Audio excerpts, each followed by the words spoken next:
8 वर्षीय लड़का जिसका नाम रौनक होता है, अचानक अपने ही घर से रहस्यमयी तरीके से लापता हो जाता है। रौनक के पिता करण सिंह काफ़ी खोजबीन करते हैं। थक हार कर जब दूर दूर तक रौनक का कोई अता पता नहीं चलता है तो वो अपने नज़दीकी थाने में जाते हैं और अपने बेटे रौनक की गुमशुदगी की रिपोर्ट दर्ज कराते हैं। रिपोर्ट दर्ज होने के बाद पुलिस छानबीन में लग जाती है। खोजबीन पुलिस कर ही रही थी कि ऐसे में करण सिंह के द्वारा पुलिस को सूचना दी जाती है कि सर, हमारे गांव में ही गली में हमारे घर के बिल्कुल ठीक पीछे बोरे में भरी हुई मेरे बेटे की लाश मिली है। आनन फानन में संबंधित थाने की पुलिस वहां पर पहुंचती है, मामले को संज्ञान में लेती है और खोजबीन में फिर से लग जाती है। अब पुलिस यह जानना चाहती थी कि आखिरकार ये जो रौनक की लाश है वो करण सिंह के घर के पिछवाड़े ही उनके घर की दीवार के बिल्कुल पास ही क्यों मिलती है। बस क्या था, पुलिस ने एक ऐसा सुराग ढूंढ निकाला जिसने इस पूरे घटनाक्रम का पर्दाफाश कर दिया। बता दें कि करवा चौथ की एक ऐसी तस्वीर जिसने रौनक की कत्ल को लेकर और उसकी गुमशुदगी से लेकर कत्ल को लेकर पूरे घटनाक्रम को उलट कर रख दिया। क्या उस तस्वीर से रौनक के गुमशुदगी से लेकर कत्ल तक का कोई राज छिपा था या फिर क्या पुलिस को मिला उस तस्वीर में? तो आइए दोस्तों, इस पूरे घटनाक्रम को विस्तार से जानने और समझने का प्रयास करते हैं। तो नमस्कार दोस्तों, मैं हूं आर.के. निषाद, दर्शक न्यूज़ 24 में आप सबका स्वागत करता हूं। दोस्तों बता दें कि उत्तर प्रदेश का एक ज़िला है आगरा। आगरा जिले के अंतर्गत एक पिनाहट नाम का गाँव आता है। पिनाहट गाँव के रहने वाले करण सिंह, जो कि गुजरात के सूरत शहर में रहकर साड़ी की छपाई की कंपनी होती है जिसमें साड़ी वगैरह बनती है, उस कंपनी में रहकर वो मजदूरी का काम किया करते थे।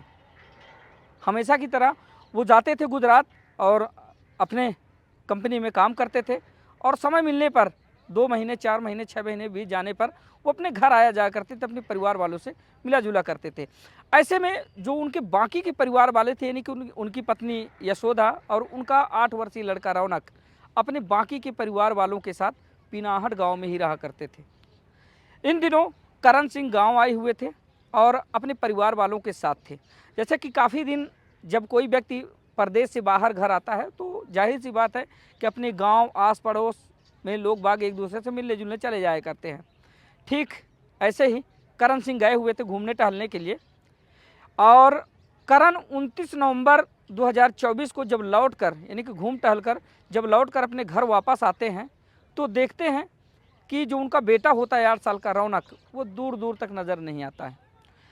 अब ऐसे में करण सिंह अपनी पत्नी यशोदा से पूछते हैं कि रौनक कहाँ गया, रौनक आज दिखाई नहीं दे रहा है। जबकि रोज़ जब मैं आता हूँ तो रौनक भागकर मेरे पास आ जाता है और मेरे इर्द गिर्द खेलने लगता है, मुझसे मस्ती करने लगता है, मेरे साथ हंसी ठिठोली करने लगता है। कहाँ गया रौनक? तो करण सिंह की जो पत्नी होती हैं यशोदा, वो बताती हैं कि कहीं होगा इधर उधर, मैं तो काम में लगी हूँ, कहीं खेल रहा होगा बच्चों के साथ या फिर कहीं होगा, अभी आ जाएगा। लगभग 1 घंटे तक करण सिंह अपने बेटे रौनक का इंतज़ार करते हैं। घंटे भर बीत जाने के बाद जब रौनक का अभी तक कोई पता नहीं चल रहा था तो करण सिंह एक बार फिर अपनी पत्नी यशोदा से पूछते हैं कि तुम बताती क्यों नहीं, कहाँ गया रौनक?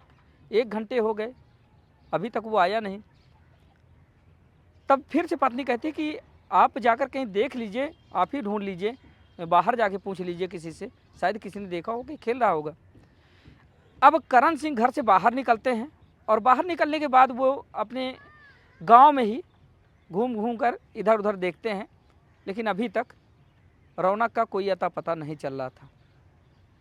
अब धीरे धीरे करण सिंह की चिंता बढ़ने लगती है और अब वो इस बात को लेकर चिंतित होने लगते कि आखिर कहाँ गया मेरा बेटा, अभी तक वो जो है दिखाई नहीं दे रहा है। मैंने बाहर आके देख लिया, घर में पूछा, कहीं दिख नहीं रहा है। तो फिर अब उनकी जब चिंता बढ़ती है तो पड़ोसियों से पूछना शुरू कर देते कि हमारे बेटे रौनक को आप लोगों ने देखा क्या इधर खेलते हुए?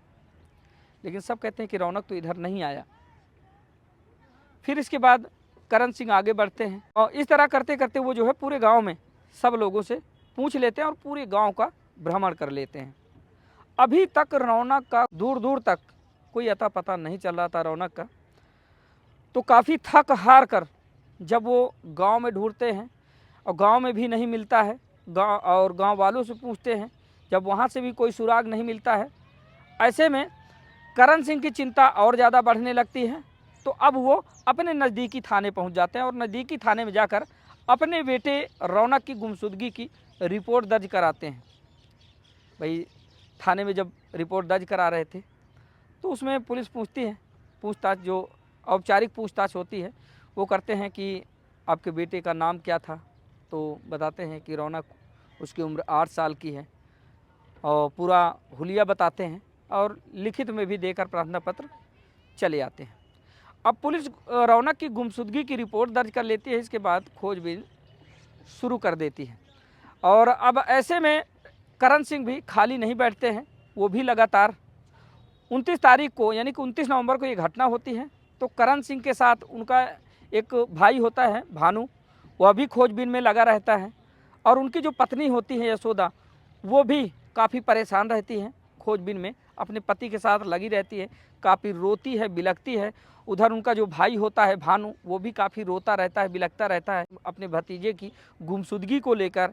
और इधर करण की जो पत्नी होती है यशोदा, यानी कि उस बच्चे की माँ यानी कि रौनक की माँ जो होती हैं यशोदा, वो भी काफ़ी रोती है, बिलखती है, अपने बेटे को लेकर काफ़ी चिंतित रहती है और बार बार पूछती है कि रौनक का कोई पता चला क्या। पति थका हारा घूम कर आता और बताता कि नहीं, अभी दूर दूर तक कोई पता नहीं चल रहा है रौनक का।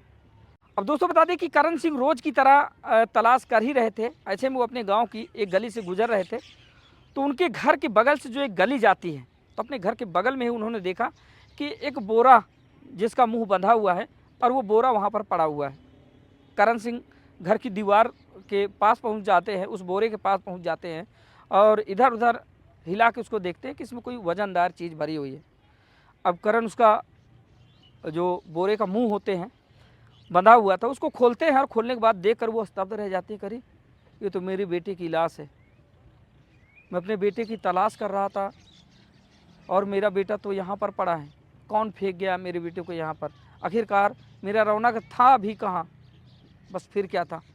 तुरंत करण सिंह अपने संबंधित थाने में फ़ोन लगाकर सूचना देते हैं कि सर मेरे बेटे की जो लाश है वो बोरे में भरी हुई मेरे ही घर के जस्ट बगल में, नहीं कि एक गली गई है मेरे घर के बगल से, उसको मेरे घर की दीवार के बगल में ही पड़ी मिली है। वहाँ से तुरंत पुलिस पहुँचती है और पुलिस पहुंचकर उस बॉडी को अपने कब्जे में लेती है, पंचनामा कर पोस्टमार्टम के लिए भेज देती है।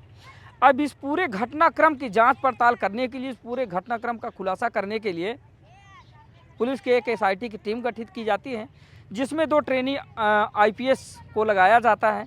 अब उस पूरे घटनाक्रम को लेकर वो गहनता से अपनी जांच पड़ताल शुरू कर देते हैं। सबसे पहले तो उन लोगों ने ये जानने और समझने की कोशिश की कि आखिरकार रौनक की बॉडी करण सिंह के ही घर की दीवार के पास क्यों मिली, क्योंकि अब करण सिंह तो काफ़ी ज़्यादा अपने बच्चे की खोजबीन कर रहे थे। इतने दिन से वो अपने 8 वर्षीय मासूम बच्चे को ढूंढ रहे थे, लेकिन दूर दूर तक उसका कोई अता पता नहीं चल रहा था। लेकिन आज उनके घर के पास ही रौनक की बॉडी कैसे मिली, जबकि इसी रास्ते से तमाम गांव वाले गुजरते हैं और करण सिंह के परिवार वाले भी इसी रास्ते से गुजरते हैं, तो क्या किसी को दिखाई नहीं दिया। अब जो पुलिस वाले होते हैं, जिन 2 ट्रेनी IPS को इस मामले की जांच पड़ताल में लगाया जाता है, उन्होंने बड़ी गहनता से, बड़ी बारीकी से इस मामले की छानबीन करना शुरू कर दिया।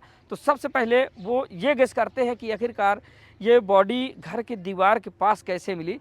तो वो घर आते हैं और घर के ये करण सिंह के घर आते हैं और करण सिंह के परिजनों से पूछताछ करना शुरू कर देते हैं। करण सिंह के जो परिवार वाले थे, उनकी माँ और जो उनके भाई की जो बहुएं होती हैं, उनसे पूछताछ करते हैं, सबके फ़ोन वगैरह चेक करते हैं। ऐसे में करण सिंह का जो एक भाई होता है भानु, उसका फ़ोन जो ट्रेनी IPS होते हैं वो ले लेते हैं और अब उस फ़ोन को चेक करने का काम करते हैं। तो देखते क्या है कि भानु के मोबाइल में करण सिंह की पत्नी यशोदा के साथ खिंची हुई कुछ फ़ोटो मिलती हैं। फ़ोटो करवा चौथ की होती है, जिसमें करवा चौथ में पूरी तरह से श्रृंगार करके भानु के साथ खिंची हुई फ़ोटो मिलती हैं। फिर उसके बाद वो धीरे धीरे करके उसको स्क्रॉल कर ही रहे थे कि कुछ फ़ोटो होली की मिलती हैं, जिसमें होली की फ़ोटो भी करण सिंह की पत्नी यशोदा के साथ, यानी कि देवर भाभी की फ़ोटो मिलती हैं। उसमें भी कुछ अश्लीलता भरी फ़ोटो होती हैं। अब बस इसके बाद जब ये फ़ोटो मिलती हैं तो उन दोनों ने यशोदा यानी कि करण सिंह की जो पत्नी होती है यशोदा और यशोदा का जो देवर था यानी करण सिंह का भाई भानु, उनकी कॉल डिटेल्स और चैट वगैरह चेक करती हैं। तो उसको जो है भानु डिलीट कर देता है। अब यहाँ पर पुलिस का शक और गहरा जाता है कि आखिरकार जिस तरह से इन देवर भाभी की फ़ोटो देखी जा रही है जो इसके फ़ोन में मिली है, इसके बाद इसने कॉल डिटेल्स क्यों डिलीट कर दी, चैट वगैरह क्यों डिलीट कर दिया। बस यहीं से पुलिस का शक गहरा जाता है और फिर भानु को रिमांड में ले लेती है। और भानु को रिमांड में लेने के बाद गहनता से कड़ाई से पूछताछ करना शुरू कर देती है, जिसमें कुछ घंटों के बाद ही भानु के द्वारा एक ऐसा खुलासा किया जाता है जिसको सुनने और जानने के बाद लोगों की रूह कांप गई। कहीं ना कहीं लोग स्तब्ध रह गए कि आखिरकार कोई अपने घर में ही ऐसा सब कुछ कैसे कर सकता है। भानु के द्वारा बताया जाता है कि दरअसल बीते 29 नवंबर 2024 की बात है, जब मैं अपनी भाभी के कमरे में था और मैं उनसे मिल रहा था, यानी कि मैं आपत्तिजनक हालत में अपनी भाभी के साथ था। तब मेरा जो भतीजा होता है जिसकी उम्र महज 8 साल होती है, रौनक, वो अचानक आता है और हम दोनों को देख लेता है। और जैसे वो देख लेता है तब मेरी भाभी यशोदा मुझसे कहती हैं कि भानु अब इसको जाकर कहीं ठिकाने लगा दो, अन्यथा की दशा में जब इसके पापा आएंगे तो अपने पापा से पूरी बात बता देगा और घर वालों से भी ये पूरी बात बता देगा। बस इसके बाद जब भानु रौनक की माँ का सहारा पाता है, यानी कि जब इसकी माँ ही ऐसा कह रही है तो मुझे ये सब चीज़ करने में क्या, भानु उसको लॉलीपॉप का झांसा दे के ले जाता है अपने कमरे में और कमरे में ले जाकर उसको पहले बिठा देता है, आश्वासन देता है कि बेटा तुम यहीं पर रुको, हम आ रहे हैं चॉकलेट लेके।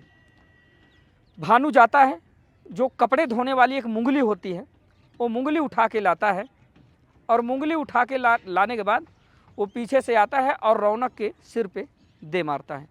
जैसे ही भानु अपने भतीजे 8 वर्षीय रौनक को एक मुंगली मारता है तो ज़मीन पर गिर पड़ता है और उसके बाद उसकी नब्ज धीरे धीरे चलने लगती है, हालांकि वो तड़प रहा था।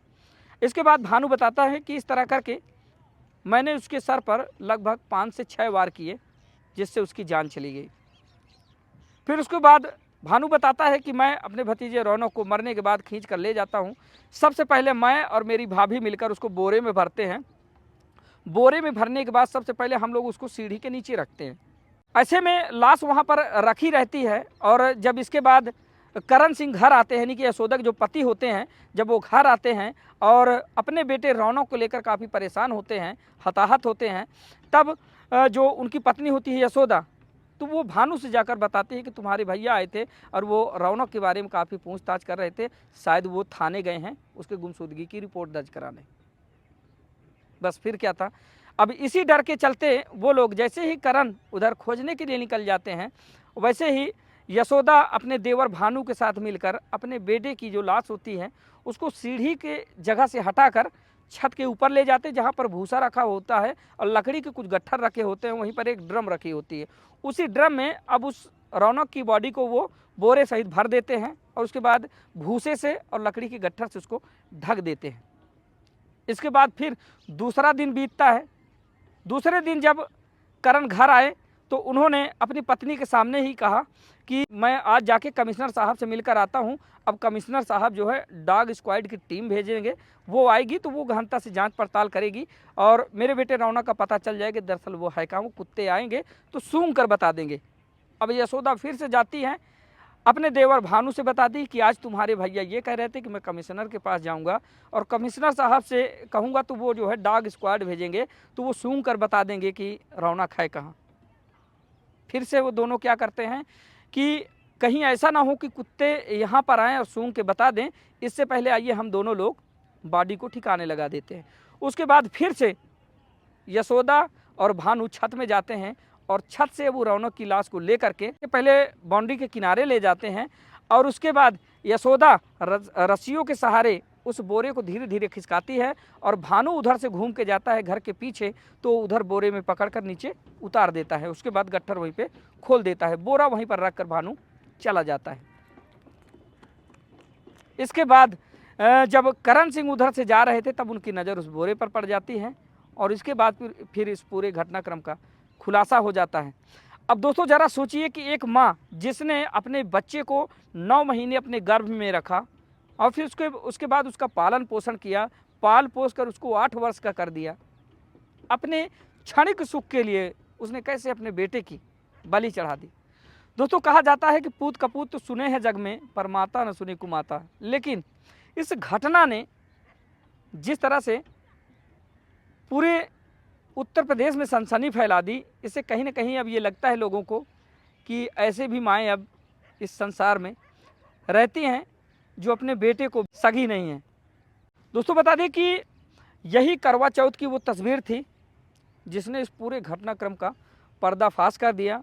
और अगर ये करवा चौथ की तस्वीर भानु के मोबाइल में ना मिली होती, शायद कुछ दिन तक ये मामला दबा रहता और इस मामले का कोई अता पता ना चलता। हालांकि बाद में क्या होता ये जांच का विषय था। फिलहाल दोस्तों इस पूरे प्रकरण को लेकर आप लोग क्या सोचते हैं, आप लोगों की राय क्या है। और दोस्तों एक बात मैं बताना चाहूँगा कि इस पूरे घटनाक्रम को आप लोगों को सुनाने का मकसद किसी को हताहत करना या फिर परेशान करना नहीं था, बल्कि आपको जागरूक करना था कि आए दिन समाज में हो रही ऐसी ऐसी घटनाओं से आप लोग कुछ सीख लें, जिससे कि आने वाले समय में आपसे किसी भी तरह की कोई गलती या फिर किसी भी तरह की कोई अनहोनी ना हो। तो जहाँ भी रहें आप लोग सजग रहें, सतर्क रहें, सावधान रहें। तो दोस्तों मिलते हैं फिर से इसी तरह की किसी दूसरी कहानी के साथ, तब तक के लिए नमस्कार।